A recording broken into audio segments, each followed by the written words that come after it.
Leonard Mlodinow, best-selling author of The Drunkard's Walk, has a new book called Subliminal, How Your Unconscious Mind Rules Behavior. A fascinating and enlightening look at the profound ways that the unconscious affects our experiences and our lives.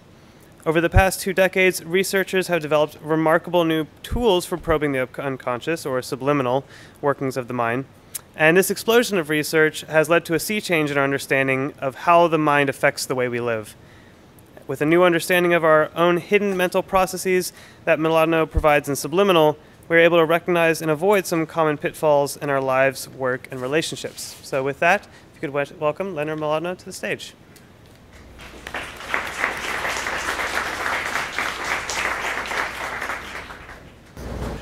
Hi, good afternoon. Thanks for inviting me here, and thanks for taking your lunch hour to listen to me and also to participate in an experiment and do a little work on your lunch hour.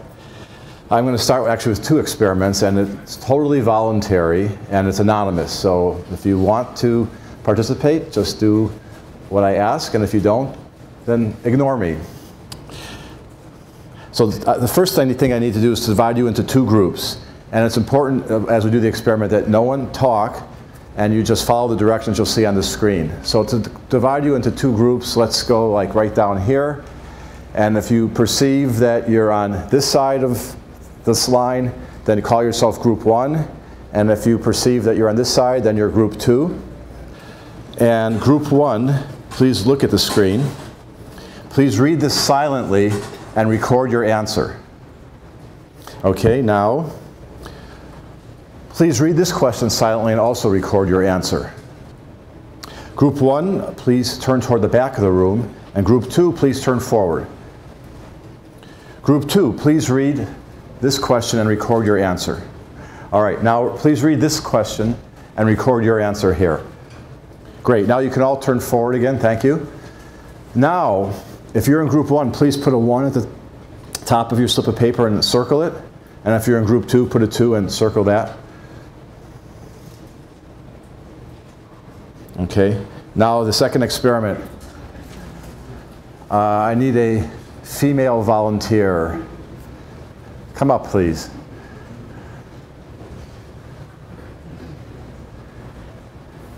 Thank you. What's your name? Maria. Sorry? Maria. Maria, thank you. I'm going to read, everyone study these words, okay? I guess hopefully you've been studying them.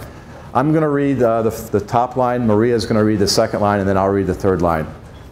Candy, sour, sugar, bitter, good. Taste, tooth. Oh, what? Sorry. Here, come. Taste. Oh, it's not. Hello. There we go. Taste, tooth, nice, honey, soda. Chocolate, heart, cake, eat, pie. Okay, I hope you were listening carefully. Thank you, Maria. All right, now you might be wondering, is there another test coming? Well, the answer is yes. But this isn't it. Whoops, hold on. Don't write anything, but I want you just to think of all the words of the list that you can recall and think of us saying them. Okay, just spend a minute and focus on that. All right, now comes the test. Okay. Either 0, 1, 2, or all 3 of these words were on the list. And I want you to think back, picture either Maria or I saying, or think back in your mind if you can hear either Maria or I saying these words.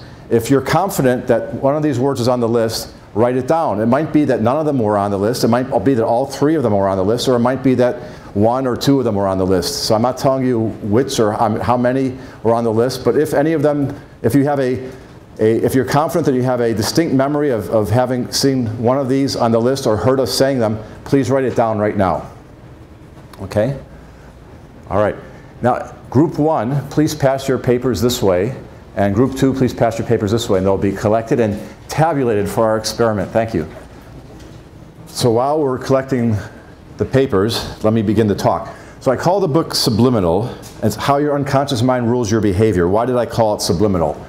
Well, some of you may know that in the 1950s, a marketing consultant named James Vickery said that he was able to subliminally influence people's behavior by flashing for just 1/30th of a second a sign that says either drink Coca-Cola or eat popcorn during a movie called Picnic that was playing in a New Jersey movie theater. And he claimed that he could increase the sales of popcorn by, I think it was 18%, and Coke was 51 or 55%, by having these subliminal messages play in front of the audience, which they did not perceive. But about 5 years later, this is the 50th anniversary of an article in Advertising Age magazine in which he admitted that it was all a hoax. He had a failed marketing business and he was trying to prop it up with this trick. But although he'd admitted that it was a hoax, it never really left the American consciousness or our culture, and so subliminal persuasion is something that everyone even still recognizes today. Some people follow this and don't seem to have gotten the retraction, though, including one of our former presidents. This was an ad that George Bush ran against Al Gore, in which he flashed, or his campaign flashed the word rats in the middle of a message for 1/30th of a second, and this message played on TV over an anti-Gore ad. And it played for about 4,000 times before somebody discovered it, and then it was pulled from the air. So apparently they didn't really get the message. But actually, a few years after this, a scientist decided to test to see whether such subliminal messages can actually have an effect on people. And they found that even a message such as this, or other messages about drinks, can have a little effect, a fragile effect on people in the laboratory. For instance, in one experiment, people were brought into a room and told that they were going to see word scrambles, and unbeknownst to them, one of the, quote, word scrambles really said Lipton Ice. And afterwards, the subjects were offered the drinks, and far more of them who had seen the Lipton Ice chose Lipton iced tea than those who hadn't seen it. But nobody really believes you can persuade someone to like Lipton iced tea if you don't like Lipton iced tea, or that effect would last beyond the laboratory hours later. It's really something that's hard to reproduce in the lab, and it's very fragile, but it does exist. On the other hand, there are many subliminal effects in your environment that are affecting you all the time that are much less artificial than this. And that's really what the book is about. It's about subliminal effects, meaning effects that go on below the threshold of consciousness, that your brain picks up, that your senses pick up, that are processed by the unconscious part of your brain and feed into your conscious perceptions, visual perceptions, social perceptions, memories, and they govern the way you behave to a great extent. Before I talk about them specifically, let me define what I mean by unconscious behavior. Okay? An unconscious process in your mind is something that is automatic and occurs with no effort on your part, and it's outside of your awareness. You're not aware that it's happening or that it's influencing you, and it's outside of your will and largely outside of your control. So those are the traits that I mean when I say something is unconscious. And as a result of that, we often don't understand what's influencing us in our everyday lives. However, I want to point out that the unconscious I'm talking about is not the Freudian unconscious that you may have heard a lot about. It's not the unconscious that was talked about for most of the 20th century. This is a totally different kind of unconscious. The Freudian unconscious was very emotional, and it was hidden from people for motivational reasons. But the new unconscious that neuroscientists and psychologists talk about is far different from that. It's not accessible through therapy or talking or introspection, but it takes place in parts of your brain that are inherently inaccessible to your conscious mind. So even though Freud was right that a lot of your behavior is influenced by the unconscious, most of the specifics of what he talked about have not found any support in the scientific community. My book Subliminal is based on something called social neuroscience. And social neuroscience, this slide says it evolved in the mid-1990s, but actually the technology that largely fueled it evolved in the 1990s, but the subject didn't really gel until the early 2000s. The first meeting in this field was in 2001. And the field is really a ménage à trois. That's represented by this slide, those 3 pairs of feet. And the feet over on this side represent social psychology. Social psychology is the psychology of how people interact with each other, the psychology of our social interactions. The feet on this side is cognitive psychology. Cognitive psychology is the psychology of the way we think and the way we deliberate. And the feet in the center that brought them both together is neuroscience. And neuroscience really exploded in the mid-1990s when something called functional magnetic resonance imaging became widely available. And before that, fields of psychology did behavioral studies, but it was hard to get a good impression or a good idea, a concrete idea of exactly what was going on because we couldn't see into people's heads. And functional magnetic resonance imaging, or fMRI, allows scientists in a way to see into people's heads because it provides a 3D picture not only of the structure of the brain, but of what parts of the brain are currently active, as you can see here by the yellow and the red areas. And so it allowed scientists not only to make speculations about behavior being unconscious, but to trace what parts of the brain are responsible for conscious and unconscious behavior and how they interact with each other. And one of my favorite studies along these lines, just to show you how powerful it's becoming, was done by a fellow named Jack Gallant, who is at Berkeley nearby. And he showed people a series of images, which are pictured here. There are many more of them, but here's 4 of them. And he used the data solely from the functional magnetic resonance imaging data to predict what the people were looking at. So he didn't use any of the data about what images are actually being shown, but just readings of these people's brains, and he used that to choose images and make guesses. The computer chose images and made guesses as to what they were looking at. The computer had a database of 6 million images to choose from, and after taking these readings as input, it spat out what it thought was its version of mind reading. So let's see how well it did. So I think that's pretty impressive. You can see on this side, these black slides here show you what the computer's guess, and the red slides are what the people were actually looking at.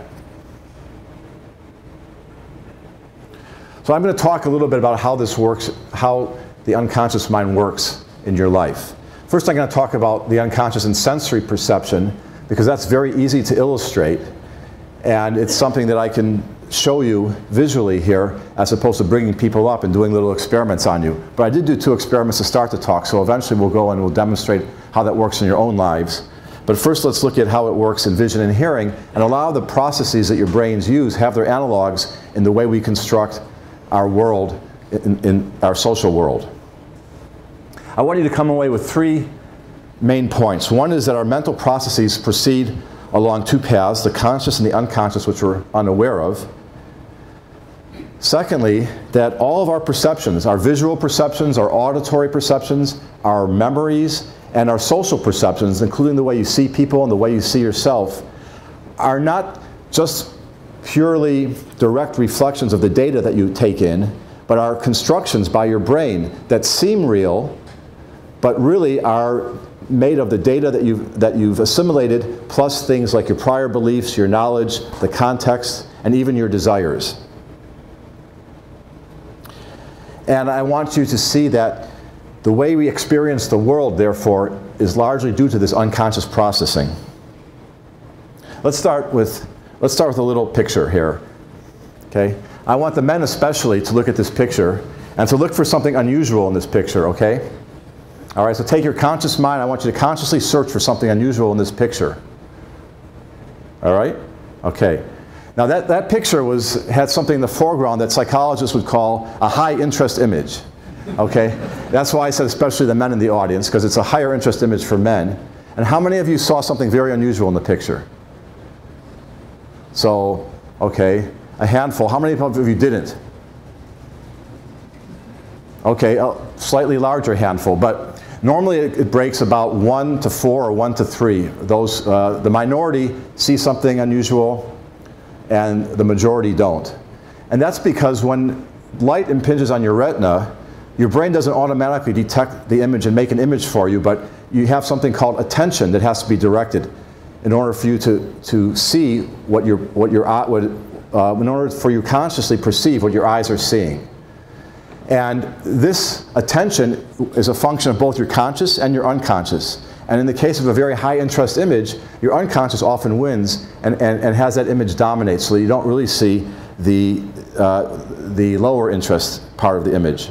In this case, I'll tell you, unfortunately this is not the best projector, but do you see a King Kong there in the background? If you look at that screen behind you, or at least those of you in the front, it's a lot clearer, I think.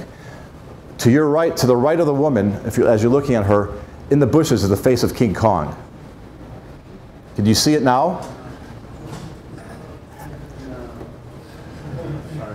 Oh, on my screen it's perfect, but if you look on that screen back there, I think it's much more. It's over to the right. So I'll show you. It's right here. Do you see it now? It can be hard to see even if you're looking for it, but right here is the face of King Kong. There's also a ladder. There's also a ladder there that's that's in much more contrast. That's right. All right, let me show you what you, when you look at, here's an example of a scene that you perceive if you look at the road. Okay? Now this is the image that this is the image that your conscious mind perceives when you look at the road. Let me show you now the image that your retina picks up. Okay? Your retina picks up an image that's only clear in the very center of the area that you're fixating on. And it's very fuzzy outside of that. And it has a black spot that you'll see over here, which is the blind spot from where your optic nerve attaches to your retina. What your brain does is it takes this and it uses this data, and it uses the data from both eyes, and it fills in the gaps, and it uses the context that you're looking at, and it uses even your expectations and your desires to present to you a clear image and a three-dimensional image, which is not really there. And you perceive the image, when you look down the road, you perceive the image as being real. You don't have to expend any effort to see the clear image. It comes automatically. And you can't, in fact, if you look at an image of the road, you can't override these unconscious processes and see it the way it really impinges on your retina. Because all these things are happening for you automatically. Nature has created human beings to work this way because this is how we survived in the wild. If we had to stop and take the actual poor data that's coming to our eyes and work to reconstruct it, we would never be able to catch our prey or run from our predators. This is an example of how that works. If you look at the squares, you'll see the square A and you'll see the square B. Now the square that's labeled B, you perceive as a white square, and you perceive the square that's labeled A as a black square. This is because you're looking at, you're looking at a checkerboard and you see the shadow from the cylinder, and your eye puts all that together. But this is not the reality. The reality is that the square A is identical to the square B. It's not the same color, it's not any darker or lighter, it's exactly the same. So I want you to stare at it and override your unconscious mind and see it as being the same. Okay? You see it as being different because of the context, but actually it's the same. Now here's a couple people who are trying to blot it out with their hands, and that's the right way to do it. But let me do it electronically for you. It's a little bit easier. I'm going to move the checkerboard away from the squares, and once I move the context away, you'll see that the squares are the same color. There you go. So what your unconscious mind is doing is it's creating the reality for you. It's creating the reality of this checkerboard because it's useful for you to see it that way, but it's overriding the actual physical data that a physicist would say is impinging on your retinas. So you recognize this fellow? Your brain has a very special area called the fusiform face area that's used to analyze faces. That's because human beings are an extremely social species. We've evolved to have the most complex social interactions of any other animal. And our brains and our unconscious minds have also evolved to handle that. So not only does your unconscious handle physical sensory perception for you, it handles a lot of your social perception. So the fusiform face area helps you recognize people because in human society, especially as we were evolving, it was very important to know who's dominant, who's not, who's an ally, who's an enemy, and how we all relate to each other. And so we've evolved these special talents for the social world, and our unconscious mind builds us a picture of the social world just as it does of the physical world. The thing about your fusiform face area is, though, you don't usually see people upside down. And so it doesn't really work as well upside down as it does right side up. So when you look at these pictures, they probably both look like they're pretty decent pictures of the president. Does any one of them look grotesquely distorted to you? Well, let's turn. How many of you have seen this before? Yeah, okay. That's why I shouldn't give this talk at Google, but let's turn them over for you. So this is the way, this is the actual pictures, and now your fusiform area, face area, seeing a right side up face kicks in, and they look grotesquely distorted. But it's hard to see when they're upside down. You can see the image go away as I turn the picture. Here's another example. Look at the image on your left. Male or female? Female. And the one on the right? Male. Okay, but they're actually the same person. Not only are they the same person, they are the same image, except that one has been doctored to show more contrast and one to have less contrast. So you're automatically perceiving the person as a male or a female based on certain cues that you're used to from everyday life. And this happens unconsciously and outside of your control, and it doesn't take any effort. So the moral of all these slides is that our vision is not objective, but rather it's constructed by our minds, employing context, prior knowledge, belief, desire, and other such factors that are separate from the actual data that comes into your eyes. The same thing happens in hearing, so I'm going to just briefly give you a couple examples in hearing, and I want you to see how they are analogous to the same thing that's happened in vision. I'm going to play this sentence for you in a minute, where a cough obliterates one of the sounds. The sentence is, the state governors met with their respective legislatures convening in the capital city. Okay, now I want you to listen very carefully to this audio file. And just as I showed you the fuzzy picture of the roadside and told you how your brain fills it in to make it a clear picture, your brain is also going to fill in the sound that's obliterated by this cough, and you're going to hear a pretty normal sentence. The state governors met with their respective legislatures convening in the capital city.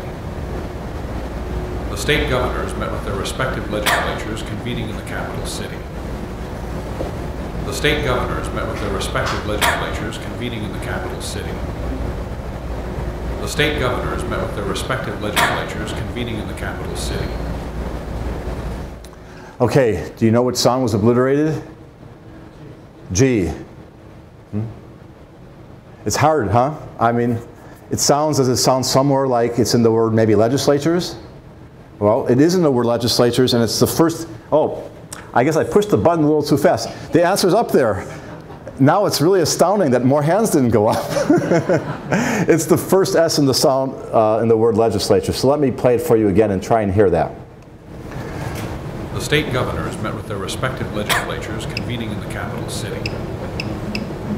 The state governors met with their respective legislatures convening in the capital city.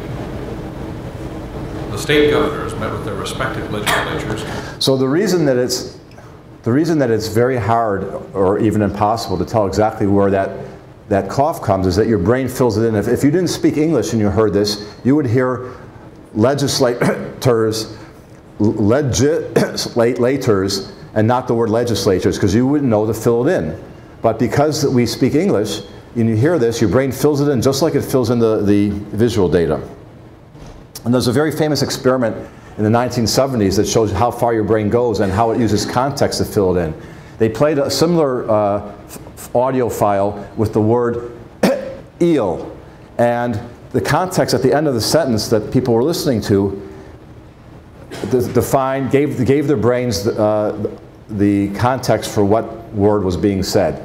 And when they played this for subjects and they didn't tell them, again, what was being obliterated, and they asked them what they heard, the subjects who heard, it was found that the cough eel was on the orange, reported hearing the sentence, it was found that the peel was on the orange. And they didn't even notice that the cough obliterated the P and peel, they just automatically heard peel. When the last word was shoe, they heard heel, and so on. So your brain uses the context just like it did in the checkerboard with the two squares that you thought didn't match but did. It uses context to create the reality for you. So speaking of context, let me show you how hard it is to overcome that context. I'm going to play a song for you, part of a song for you called Stairway to Heaven by Led Zeppelin. Okay? So listen to it.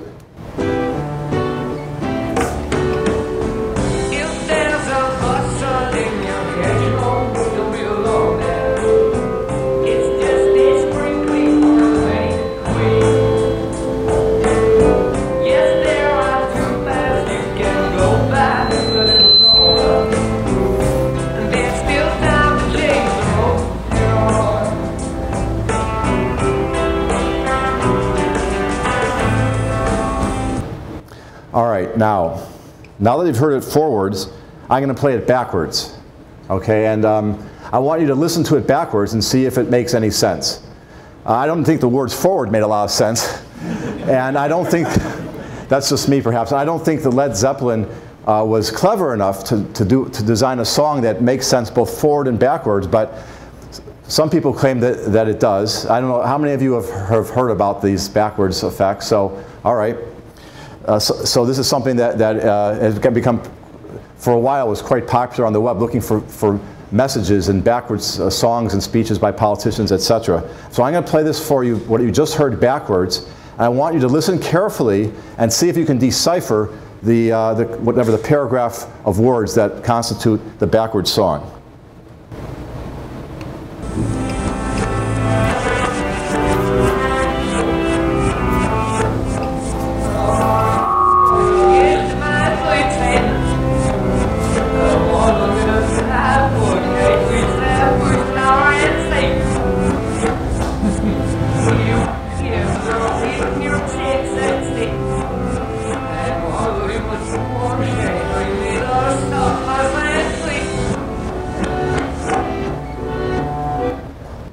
All right. Now, not those of you who know this, but those of you who don't know this, did you make sense of it? It sounded like gibberish? Yeah, it sounded like gibberish to me when I first heard it too. And then I was shocked to find this message in it. Let me show you. I'm going to play it for you now with the words of the backward message. Okay, and listen to it and read along and see if it makes sense to you this time. Okay, this is an example of, I'm going to give you some context for your brain to reconstruct the reality of the backward song.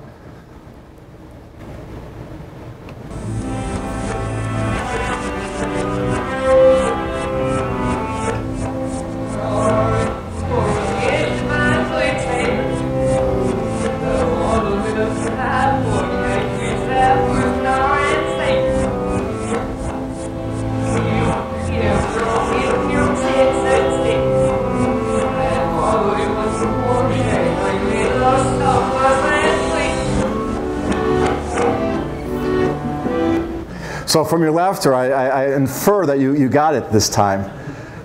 So that probably sounded pretty real to you. Now you've heard the same sounds twice. Once it sounded like gibberish, and once it sounded perfectly real. So which was reality?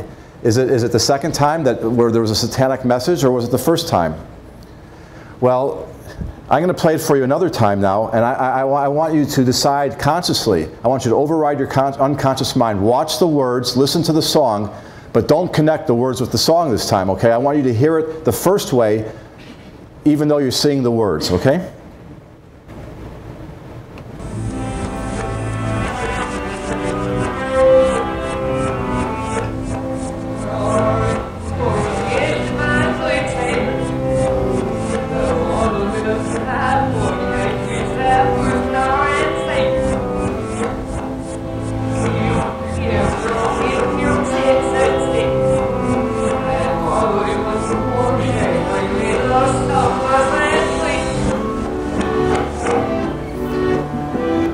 So were you able to overcome your unconscious mind?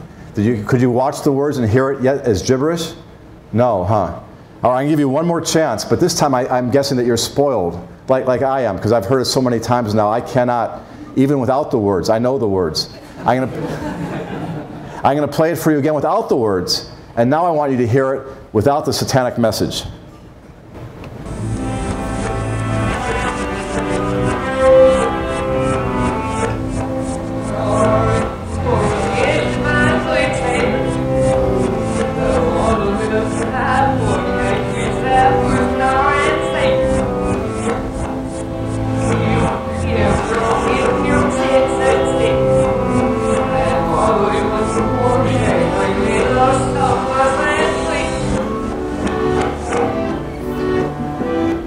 So could you overcome it, or is it still sounding like the Satan song? Yeah. Well, so because of this suggestibility in this context that makes your brain automatically interpret this, some people, once they're told that this is there and they don't realize what's going on, they really believe that there isn't a satanic message there.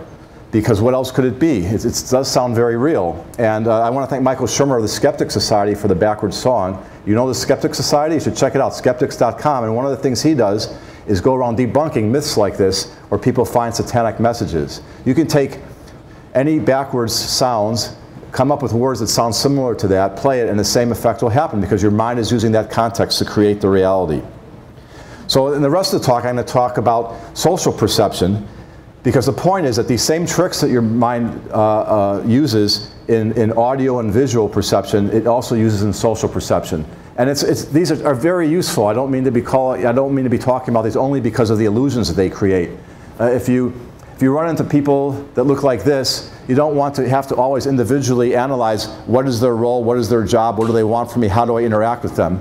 You want to be able to automatically, without thinking, without any effort, categorize them and interact with them as a bus driver. Or if you see policemen, you have to be able to interact with policemen without analyzing first, what are they there for, what's their role, what's the gun mean. Okay? Especially in New York. I gave this talk in New York and they all said, yeah, that's true. Captains of industry and politicians, we all get limited data on these people, and then when we think about them, especially the politicians who are going to have to vote for or not vote for, we form a picture of their character and their personality. We form what's often a much clearer picture than we have any right to, because the data that's coming into our minds is like the data at the side of the road. It's very fuzzy, but our minds are forming for us a clear picture. Sometimes that clear picture, like the picture that we get from the side of the road, is accurate, and sometimes our clear picture is inaccurate. It's an illusion, like the optical illusions I showed you. And everybody that we meet in the world, your work colleagues, your acquaintances, your casual friends, is something like that. We get limited data on people and on social situations. We get limited data when we're going to make purchases, when we're thinking about business decisions. But we have a clearer picture than that data really supports. And we don't realize that the clear picture that we have is not completely justified, but it's filled in by our unconscious minds and presented to us as reality. So let's talk about this a little bit in social behavior. We're going to talk about how your social perception is constructed by your mind. Since this is an election year, I thought it would be good to talk about a nice election study. When you might be a staunch Democrat or a staunch Republican, in which case you're probably going to vote one way or the other no matter what. But a good 20, 25, 30% of the population are what we call swing voters, who are in any given election are undecided, and what they think they're doing, what they intend to do, is to judge the candidates based on the issues, based on their experience, based on how competent they are. But one of the things that they don't realize they're doing is they're judging people by data that's fed to them from their unconscious mind to fill in the blanks. And one of the things that our unconscious mind feeds them is looks. When you look at candidates, you automatically judge competence by the person's face. And this shows you an example of how that works. This was a study done in UC Irvine. These are not the actual pictures used from the study, because the papers that were written about it did not have the faces, so I'm illustrating with these faces. But what they did was they made flyers on supposedly real congressional races. So they told the subjects of the experiment that these are races outside of your district, but here's a political flyer that we made on these two candidates. And the flyer shows their parties, their stance on some of the issues, their experience, and a photograph. And they're asking people to pick who they thought was the better person for the job. But they were people outside their district, so they were not expected to recognize them. But in reality, what they did was they picked one person as to be the Democrat and one person to be the Republican, and then they had a Hollywood makeup artist and a professional photographer create two versions of photos of them for the flyers. And one version was designed to make them look less competent, and another version was designed to make them look more competent. Prior to this, they did a little pilot study where they studied exactly what features of a person would make them look more or less competent. And then they used what they learned to have these people design two versions of each candidate.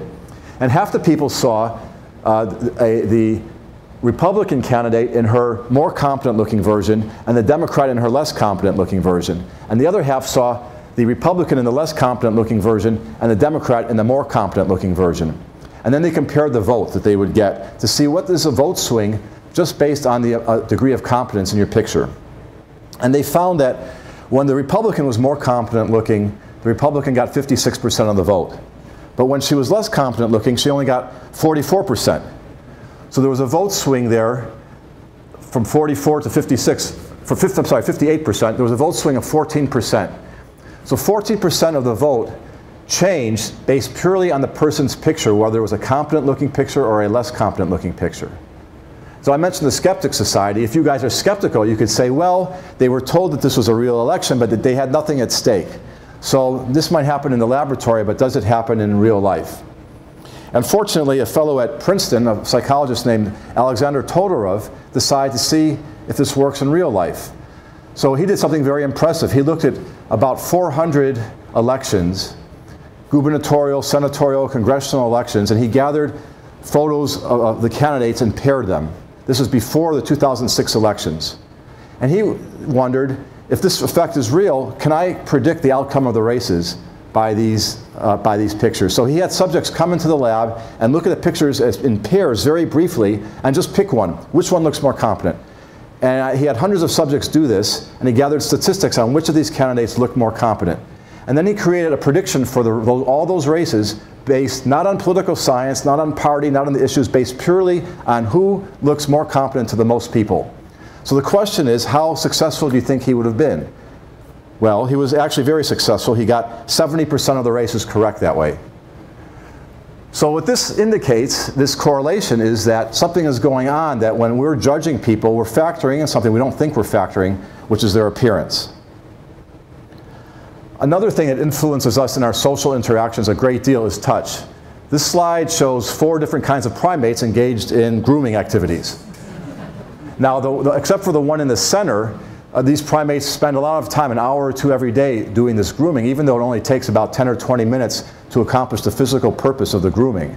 And that's because alliances and social alliances are very important for all primates, including us. And by touching, we create bonding and we create trust. And so all primates create their social alliances largely through their touching and their grooming. And the question is, what about people? Well, touch is also very important for people. And in fact, in the last few years, scientists have even discovered specialized nerves that are mostly in your arms and your face that don't work very well for feeling what's there, where something is, but transmit the pleasantness of social touch to your brain. So they seem to be there purely for the bonding experience. And so the question is, how much of an effect is this? How much of your perception of a scene or of an interaction with someone is influenced by the touch element? Okay, we talked about the looks element, but now I'm going to talk about the touch element.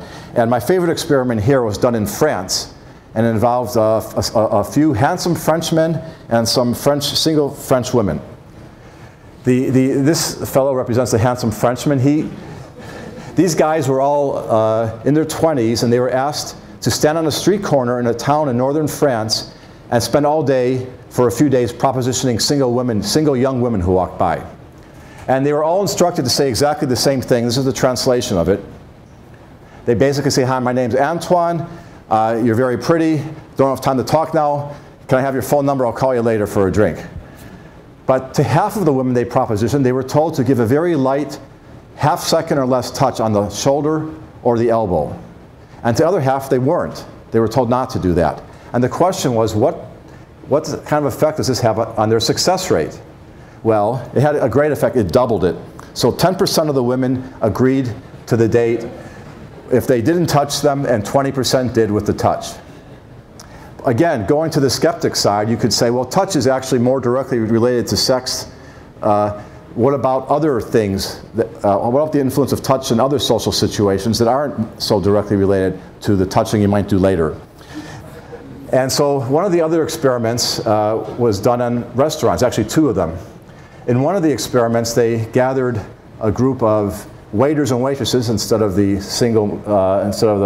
men, and they told them, when you deal with your customers, I want you somewhere during the interaction to give them a nice light touch.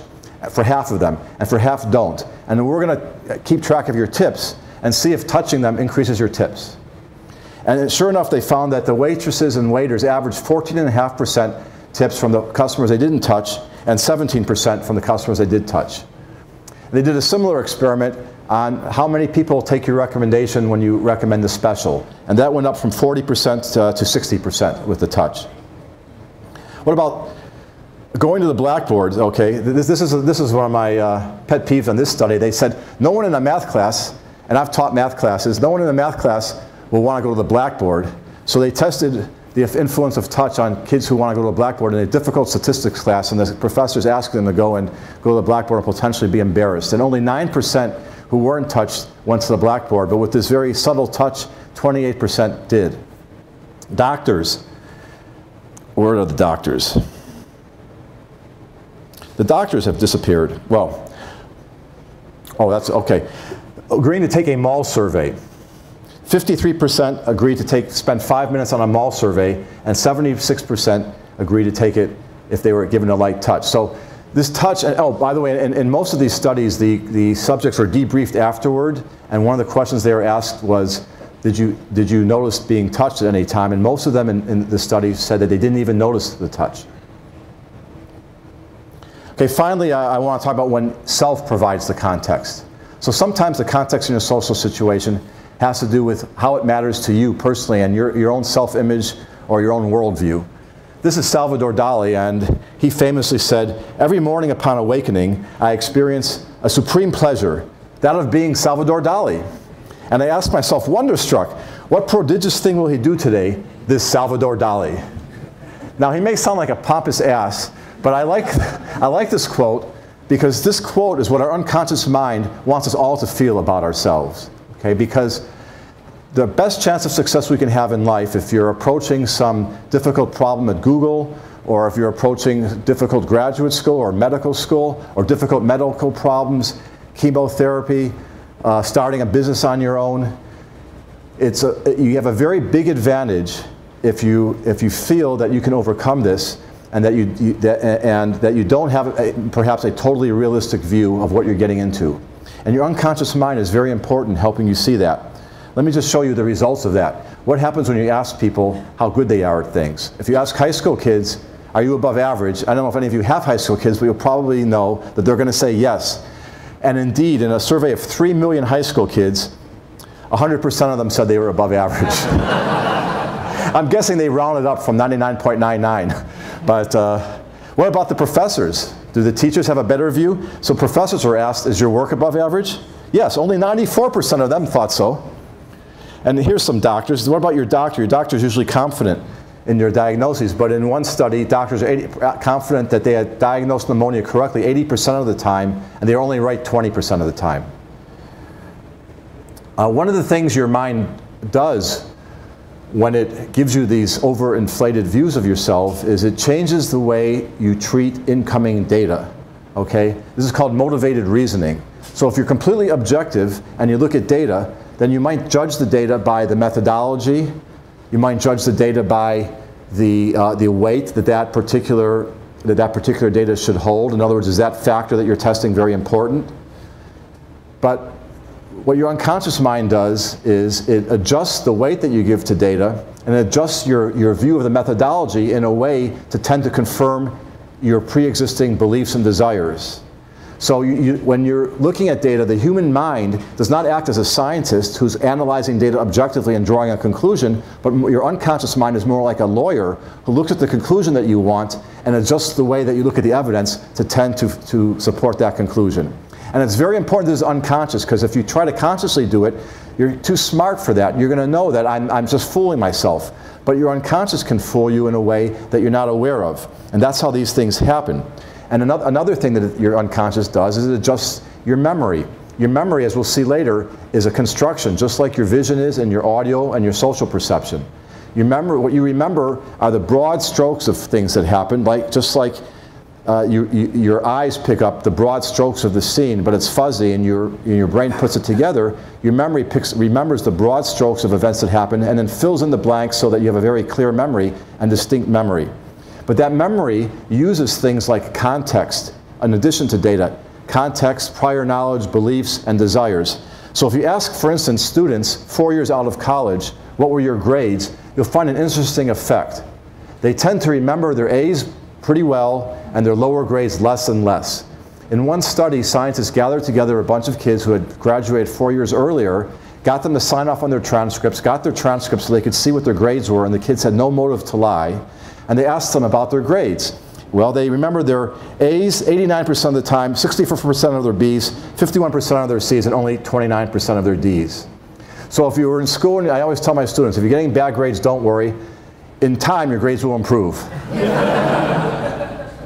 Now, in business, what happens is this can cause problems because CEOs, for instance, tend to overpay for companies because they look at other companies and they go, I'm a better CEO than that CEO.